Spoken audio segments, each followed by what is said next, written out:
어느 날 우리 예수님에게 나는 예수님의 제자로서 주님을 따르겠습니다 라는 그야말로 근사하고 멋진 부자 청년이 예수님께 나왔습니다. 그런데 주님은 그 부자 청년을 바라보면서 하시는 말씀이 재산을 팔아 가난한 자들에게 다 나눠주고 나를 따르라고 말씀하자 그 청년의 얼굴빛이 변하여 근심하고 그는 돌아가게 됩니다. 왜냐하면 자신에게는 재물이 너무나 많았기 때문입니다. 그래서 주님은 그 사실을 목도하면서 이런 말씀을 주십니다. 낙타가 바늘기로 나가는 것이 부자가 하나님의 나라에 들어가는 것보다 쉽다라고 말씀을 해 주셨습니다. 바울 사도가 한동안 목회했고 또 본문을 쓸 당시 디모데가 목회를 하고 있던 에베소 지역, 그 지역은 부유한 도시였습니다. 상업과 공업이 발달했던 도시. 그로 말미암아 에베소에 있는 사람들은 많은 부를 획득할 수 있었습니다. 나아가 에베소 교회 또한 부유한 지역이었기 때문에 예수를 믿는 자들 가운데서도 부유한 사람들이 꽤 많이 모여들었습니다. 이들 중에는 참 자신의 이 부에 대한 그러한 자부심이 있었겠죠. 그런데 바울은 오늘 본문을 통해서 교훈하면서 이제 우리 그동안 보아왔던 디모데 전서를 마무리하고 있습니다. 오늘이 이제 디모데전서 마지막 21번째 시간인데 그동안 우리가 보았던 1장, 2장, 3장, 4장, 5장, 오늘 마지막 6장까지 바울은 그 믿음의 아들 디모데에게 하나님의 사람으로서 또한 목회자로서 이제 말씀을 받는 성도들에게는 하나님의 사명자로서 어떻게 살 것인가에 대한 그러한 말씀으로 권하여서 우리에게 명한 바 있습니다. 바울을 통해서 증거되어진 하나님 말씀, 또 그 말씀을 받고 이제 목회 현장에서 그 일을 감당해야 했던 디모데, 우리가 이러한 영적인 부모와 같은 두 사람의 이런 참 은밀한 깊이 있는 말씀을 통해서 듣게 되어진 하나님 말씀들이 우리 귀에 들려진 그 말씀이 과연 나의 삶의 현장에서는 어떻게 실천되어지고 또 그 말씀이 나의 삶으로 나타나기까지 어떠한 영적인 싸움들을 행하고 있는지 우리 시간 한번 이제 디모데를 마무리하면서 한번 좀 점검을 좀 해보았으면 합니다. 오늘 본문 중심으로 이제 바울이 주는 부한 자들에게 주는 말씀, 그리고 말씀 마무리하면서 우리에게 명하는 이 말씀이 이제 디모데를 전서를 마감하고 또 앞으로 보게 되어질 디모데후서를 통해서도 구체적으로 어떠한 방향으로 나아갈지를 우리의 마음에 새롭게 다짐하는, 또 말씀을 통해서 주님의 교훈 앞에 순복하기를 원하는 그러한 결단들이 있는 이 시간이 되었으면 합니다. 우리 민족은 예로부터 뭘 좋아했을까요? 좋은 터에 대한 욕심이 많았습니다. 자청용 우백호, 배산 임수, 죽은 사람의 몇자리까지 좋은 장소를 선택해서 매장을 하는 풍속이 있었습니다. 풍수지리설에 의해서. 과연 여러분 왜 그랬을까요? 조상의 몇자리를 잘 써야 후손이 잘 된다는 그러한 생각들이 그 사상 속에 흐르기 때문에 많은 사람들이 좋은 자리를 찾습니다. 과연 여러분 그런 틀을 찾아서 조상의 몇자리를 잘 쓰고 또 그런 곳에 묻어야 후손이 잘 될까요? 장래를 보장받기 위해서 꼭 그러한 모습으로 나가야 될까? 우리가 예수를 믿으면서 여전히 우리 안에 그러한 풍수지혜를 통한 좋은 자리, 좋은 틀을 찾기를 원하는 그런 마음으로 여전히 우리가 살아가고 있다면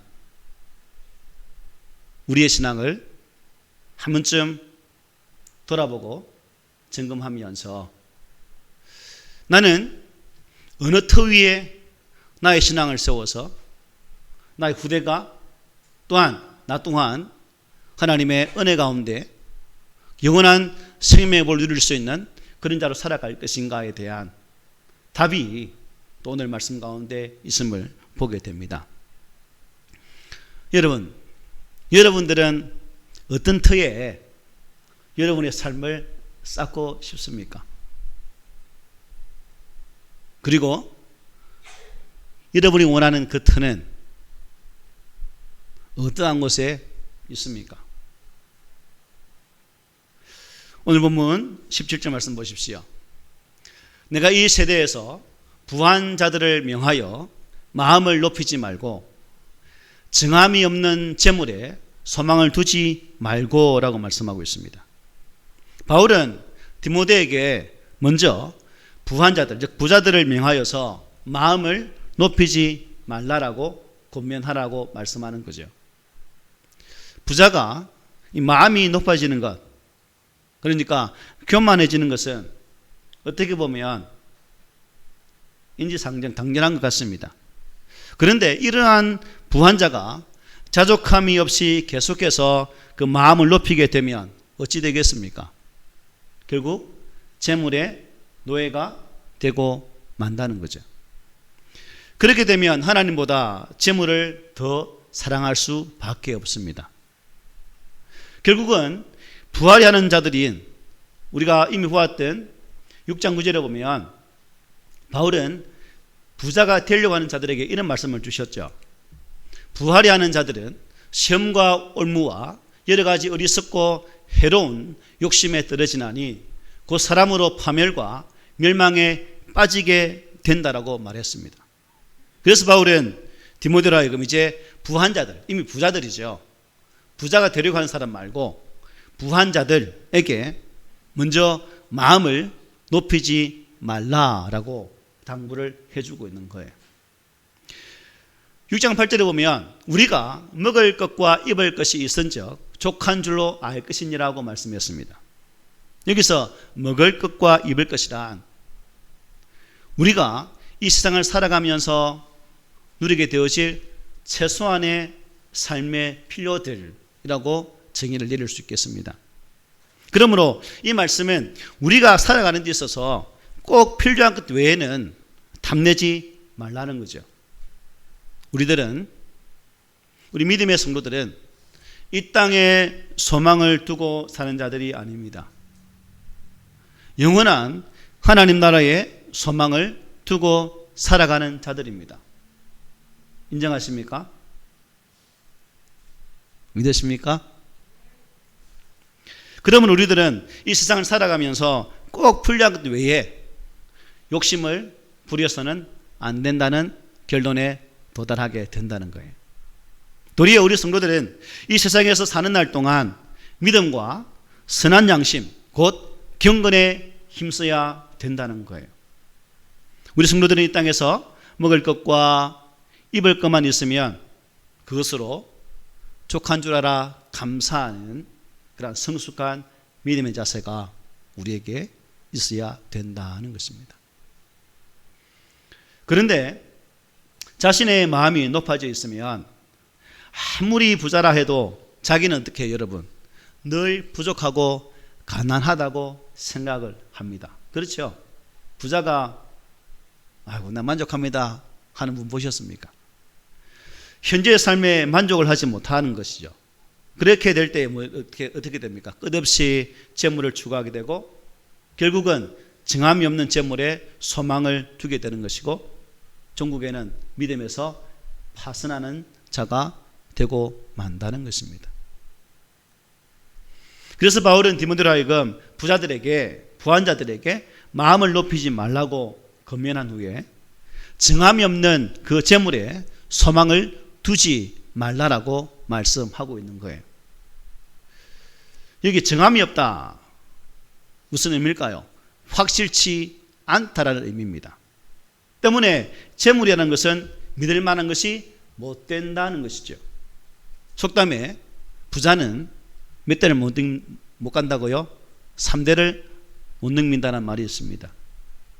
이 말은 재물이 영원하지 않다는 거죠. 그렇습니다. 있다가 두고 없고 없다가 두고 있는 것이 뭐예요? 재물이라는 겁니다. 잠언 23장 5절에 이렇게 말합니다. 내가 어찌 허무한 것에 주목하겠느냐. 정령이 재물은 스스로 날개를 내어 하늘을 나는 독수리처럼 날아가리라고 말씀하고 있습니다. 그렇습니다. 재물이라는 것은 허무한 거예요. 하늘에 나는 독수리가 날아가듯이 언제 날아가 버릴지 모른다는 겁니다. 그래서 잠언 기자는 27장 24절에 이렇게 말합니다. 재물은 영원히 있지 못하나니 면류관이 어찌 대대에 있으랴. 면류관, 왕관이죠. 한 왕이 그 왕관이 영원토록 그 머리에 씌워져 있던가요? 아니죠. 이전 투구를 통해서 그 자리를 차지하기 위해서 시련을 되어지고 싸워 죽고 죽는 때문에 영원하지 못한다는 겁니다.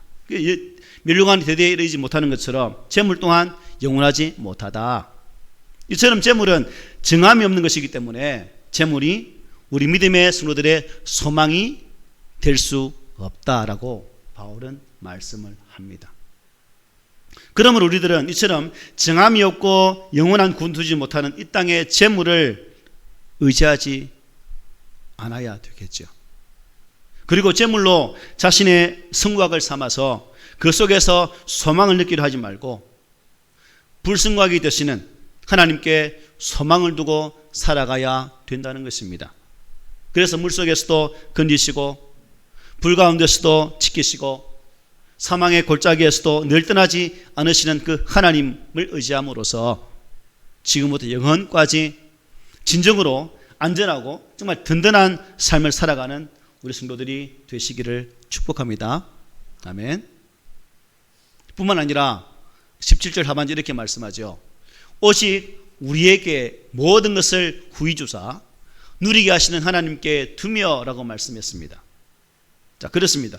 우리 하나님은 모든 것을 후히 주셔서 누리게 하시는 분이십니다.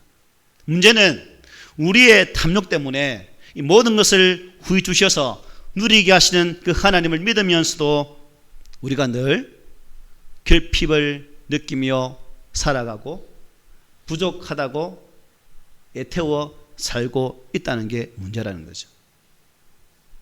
그런데 만약 우리가 이 하나님이 후히 주신 은혜를 누리지 못하고 여러분 늘 결핍을 느끼고 있다면 그것은 이미 우리의 마음이 하나님께 소망을 두지 않고 있다는, 즉 정함이 없는 재물에 소망을 두고 살아가고 있다는 단적인 예가 될 수 있다는 거죠. 그러므로 이미 우리가 부활이 하는 자들의 경고를 받은 자들이 아니라 이미 부한 자들에 대한 경고를 받고 진정한 우리의 소망이 어디에 있는지를 바라보고 참된 소망이신 하나님께 우리의 시선을 고정할 필요가 있다는 사실을 바울은 디모데에게 말씀을 주고 있습니다. 여러분들은 여러분의 마음을, 여러분의 소망을 어디에 고정시키고 계십니까? 또 무엇을 소망하면서 삶의 현재를 살아가고 계십니까? 바라기는 바울이 디모데에게 주신 이 말씀처럼 오직 하나님께만 우리의 소망을 두고 살아가는 믿음의 성도들이 되시기를 바랍니다. 아멘. 자, 영원히 살아계시고 지금도 일하고 계시는 그 하나님을 여러분 다 믿으시죠? 아까 우리가 예수 믿으세요라는 찬양 불렀는데 이 찬양은 교회 밖에만 있는 사람들이 드려야 할 찬양이 아니라 안에 있는 자들도 드려야 됩니다. 예수를 믿는가? 우리의 인생의 참길을 제시해 주시는 그 예수 그리스도를 믿고 살고 있는가? 예수 믿으라는 그 분명한 외침 속에 나는 그 예수 그리스도를 진실로 믿습니다라고 고백하는 여러분 맞지요? 자, 그렇다면 이어질 18절의 말씀에 우리의 시선을 집중했으면 합니다. 우리 함께 읽어볼까요? 시작. 선을 행하고 선한 사업을 많이 하고 나누어 주기를 좋아하며 너그러운 자가 되게 하라. 아멘. 선을 행하고 선한 사업을 많이 하고, 이 말은 그리스도인 보좌들이 타인들에 대해서 지녀야 할 태도를 가르치고 있는 말씀입니다. 부한자들은 자신들이 소유한 모든 것이 하나님께로부터 받았음을 깨닫고 자신의 재물을 선하게 사용할 수 있어야 한다는 것입니다. 그런데 재물을 많이 가진 자들이 범하기 쉬운 오류가 무엇이에요? 재물을 주신 하나님께는 관심이 없고 재물 자체를 탐닉한다는 것입니다. 이것을 마땅히 경계해야 될 태도임에도 불구하고 우리는 재물의 우선순위가 되어서 우리의 마음을 빼길 때가 많다는 것입니다.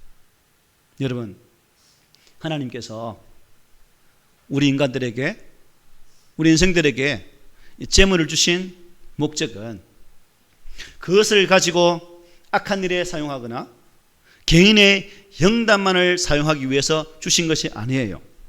그것은 선한 목적을 위해 쓰라고 주신 것이라는 거예요. 우리는 이 재물에 대해서 특별히 어떠한 우리의 가치관들을 딱 가운데 두고 나는 이것도 아니고 저것도 아니다, 이 가치 중립적인 생각을 가지고 살 때가 참 많습니다. 그런데 주님은 재물이 단순히 그러한 중립적인 생각을 가져도 안 된다라고 말씀해요. 마태복음 24장 이렇게 말씀하죠. 6장 24절에서 한 사람이 두 주인을 섬기지 못할 것이니 혹 이를 미워하고 저를 사랑하거나 혹 이를 중히 여기고 저를 경히 여김이라. 너희가 하나님과 재물을 겸하여 섬기지 못하느니라고 말씀하셨습니다. 여기서 주님께서 말씀하신 재물, 맘모나스, 무슨 말일까요? 재물신, 돈신을 의미합니다. 돈이 신이라는 말은 재물에는 신적인 악한 인격이 깃들어 있다는 거예요. 이 주님의 말씀이 그렇다면 꼭 재물을 중립적으로, 가치 중립적으로만 생각해서는 안 된다는 거죠. 자칫 사단적인 것이 될 수도 있겠다는 거예요. 사람이 재물을 다스려야 되는데 재물에 지배되어 살아서는 안 된다는 겁니다. 그렇게 되면 어떻게 될까요? 비극적인 일이 발생할 수밖에 없죠. 그런데 여러분이 보듯이 지금 우리가 살고 있는 이 세상을 바라보면 일어날 일들을 한번 보십시오. 주님의 말씀에 정확히 적용되지 않습니까? 많은 사람들이 재물, 즉 이 재물의 신의 노예가 되어서 살아가는 것을 보게 됩니다. 부를 축적하기 위해서 정말 도를 넘어서는 그런 일들을 서슴지 않고 행하는 모습들, 사람의 생명을 그냥 아무렇지 않게 벌 한 마리 죽이듯이 죽여버리는, 돈을 취하기 위해서는 대수롭지 않게 여기는 이 시대에 우리가 살아가고 있다는 사실입니다. 자칫 성도들도 이러한 현상을 보면서 그러한 모습 속에서 동화되어서 자칫 재물의 노예로 살아갈 수도 있다는 것에 우리가 항상 조심해야 된다는 거죠. 그래서 주님은 누가복음에서 이렇게 말씀하고 있습니다. 내가 너희에게 말하노니 불의의 재물로 친구를 사귀라. 그리하면 그 재물이 없어질 때에 그들이 너희를 영주할 처소로 영접하리라고 말씀하셨어요. 재물로 친구를 사귀라는 것은 재물이 필요한 사람에게 그 재물을 주라는 것입니다. 재물은 가난한 자를 구제하고 불쌍한 자를 도와주고 고아와 과부를 돌보라고 주신 거예요. 그러므로 부한 자는 재물을 가지고 선한 일에 힘을 써야 된다는 것입니다. 그래서 바울은 오늘 본문에서 선을 행하고 선한 사업을 많이 하라고 말씀하고 있는 것입니다. 한마디로 부한자들은 그들의 이기적인 세속적인 마음을 어떻게 해요? 사랑을 베푸는 그 자비의 마음으로 바꾸어야 된다는 것입니다.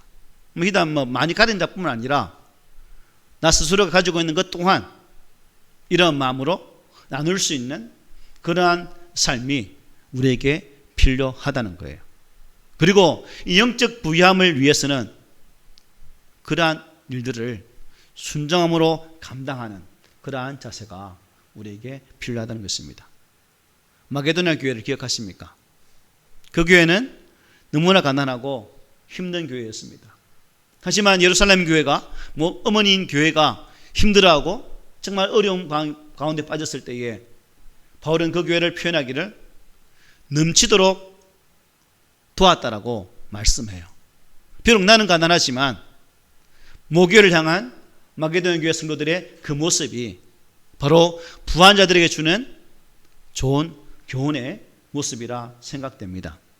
그러므로 우리 성도들도 마음을 높이지 말고 정함이 없는, 즉 확실하지 않는 재물에 소망을 두지 말고 오직 하나님께 우리의 소망을 둠으로써 선한 일을 행하고 또 선한 사업을 많이 하고 나눠주기를 좋아하며 너그러운 그러한 성도들이 되시기를 주의 말씀으로 부탁을 드립니다. 아멘. 자, 이제 이러한 것이 무엇이라 말하고 있는가? 19절에 이렇게 말씀하죠. 이것이 즉 선을 행하고 선한 사업을 많이 하고 나눠주기를 좋아하고 너그러운 마음을 가진 자가 되라. 이것이 뭐예요? 장래에 자기를 위하여 좋은 틀을 쌓아 참된 생명을 취하는 것이니라고 말씀하고 있습니다. 여기 터는 말은 기초석, 주춧돌입니다.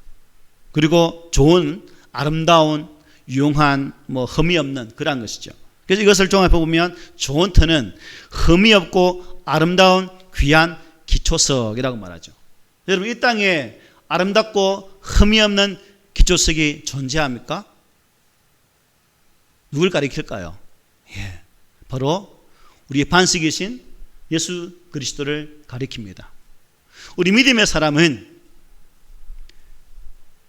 풍수 지리스를 통한 좋은 틀을 찾는 것이 아니라 방금 선을 행함을 통해서 그것을 가지고 우리의 기초석 되시는, 우리의 반석이 되시는 그 예수 그리스도께 우리의 틀을 잡아서 우리의 믿음을 쌓아가야 진정한 생명을 얻게 된다라고 바울이 말씀을 해주고 있는 거예요. 자, 여러분, 우리의 틀은 어디라고요? 좋은 틀은 어디라고요? 예수님. 그 예수 위에 우리의 틀을 잡고 우리의 신앙을 세워서 우리 안에 진정한 영원한 생명의 은혜, 그 구원의 은혜가 흘러 넘치는 삶을 살아가는 우리가 되어야 되지 않겠습니까? 맞지요?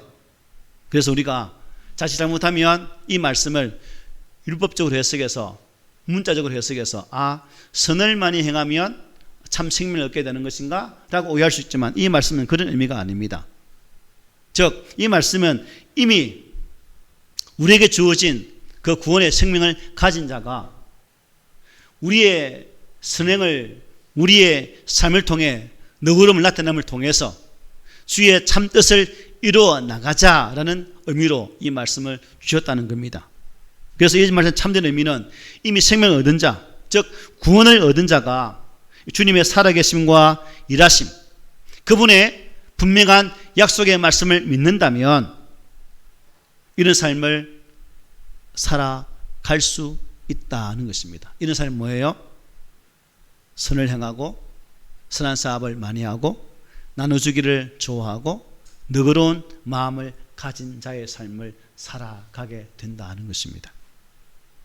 그러므로 우리 꿈 있는 게 모든 성도들은 우리의 삶의 모습에 보면서 내가 정말 주님의 말씀을 믿고 있는지, 이미 영생을 가진 자로서 믿음으로 살아가고 있는지를 이 말씀에 견주어서 자세히 살필 수 있는 그러한 자리에 서기를 소망해 봅니다. 그래서 어떤 분들은 이 부한 것도 은사라고도 말씀하더라고요. 은사면 돈을 잘 버는 사람이 있다는 것이 되겠죠. 결국 은사는 하나님이 내게 은사를 주셨다면 그 은사는 나만 취하는 것일까요? 주의 은사는 나누는 거거든요. 그래서 우리가 하나님 은사로 받은 이 재물들을 나를 위해서, 나만을 위해서 사용하지 않는, 또 타인을 위해 섬길 수 있는 그러한 자리까지 나아갈 때에 오늘 바울이 디모데를 통해서 고민하는 이 말씀의 은혜가 곧 우리에게 은혜와 축복이 될 줄 믿습니다. 그런데 우리를 보면, 야고보서를 본 여러분, 믿음이라는 것은 믿음을 통해서 구원을 받지만 또한 믿음을 가진 자는 그 믿음에 따르는 무엇이 필요하다고 말해요? 행동 또한 필요하다고 말해요. 그래서 야고보서 2장 15절 17절에서 이렇게 말씀하죠. 만일 형제나 자매가 헐벗고 일용할 양식이 없는데 너희 중에 누구든지 그에게 이르되 평안히 가라, 덥게 하라, 배부르게 하라 하며 그 몸에 쓸 것을 주지 아니하면 무슨 유익이 있으리요? 이와 같이 행함이 없는 믿음은 그 자체가 죽은 것이다라고 말씀했습니다. 그러니까 믿음이 있노라고 나타낼 수 있는 행위의 모습, 삶의 모습이 있을 때 그것이 우리의 믿음을 증가하게 된다는 거예요. 저 사람 사는 거 보니까 예수 믿는 사람 많네, 이렇게 된다는 거예요. 그리고 본문에서 말하는 것은 부한자가 선행을 쌓음으로 예수 믿음을 확정하고 하나님께로부터 상급을 받게 된다고 말씀합니다. 그래서 마태복음에 이렇게 말씀하죠. 누구든지 제자 이름으로 이 작은 자 중에 하나 냉수한 것을 주는 자는 내가 진실로 너에게 이르노니 그 사람이 결단코 상을 잃지 아니하리라. 주님은 마태복음 10장 40에서 이렇게 말씀하셨습니다. 이와 같이 우리가 정말 하나님 안에서 하나님의 믿음으로 부한 자, 이 땅인 것으로 부한 자가 아니라 믿음이 부한 자가 되셔서 우리 안에 진정한 그 하나님의 일들로 말미암아 은혜로 가득 채워지고 그것이 우리의 삶의 자리에 귀한 상급이 되시기를 주의 이름으로 축복을 드립니다. 이제 바울은 디모데전서를 마치면서 디모데에게 마지막 당부의 말씀을 주고 있습니다.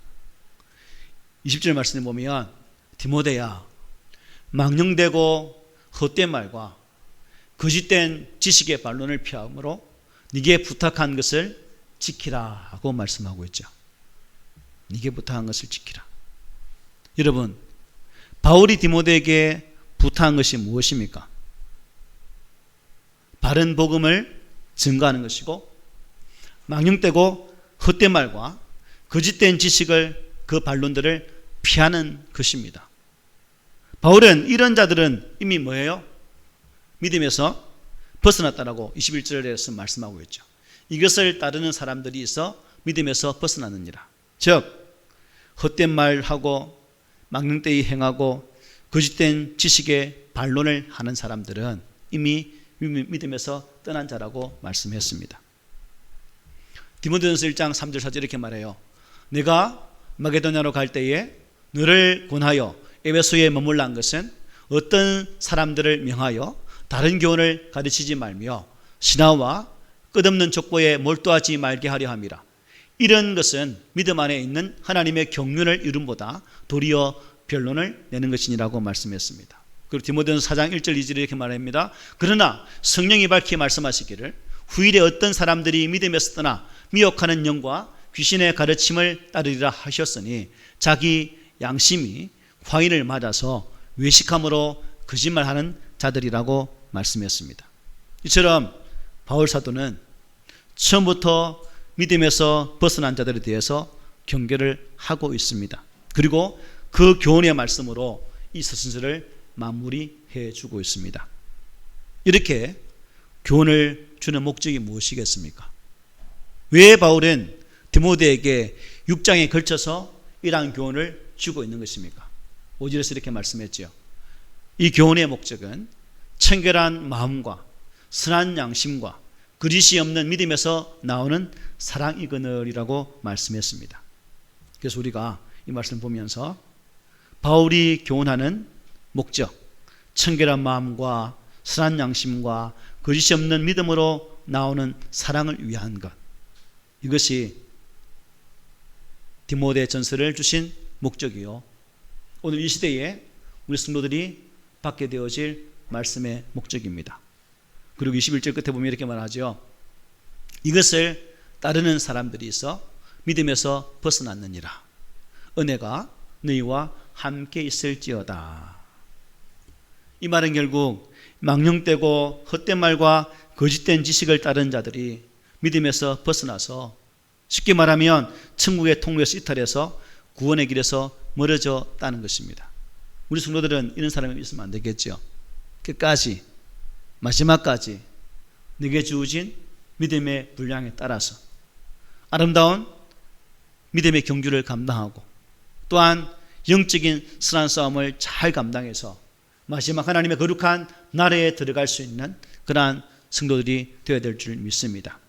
그래서 오늘 주신 말씀을 잘 기억하면서 하나님께서 이 마지막 시대에 믿음의 사람으로 부르신 그 의미와 목적을 되새기고, 또한 기록되어진 이 말씀을 통해서 우리의 신앙을 아름다운 신앙으로, 올바른 신앙으로, 거짓된 그 무엇이 감히 침범치 못하는 그런 믿음으로 잘 세워져서 오직 하나님 한 분만 소망할 수 있는 그런 성도들이 되시기를 예수님 이름으로 축복합니다. 아멘.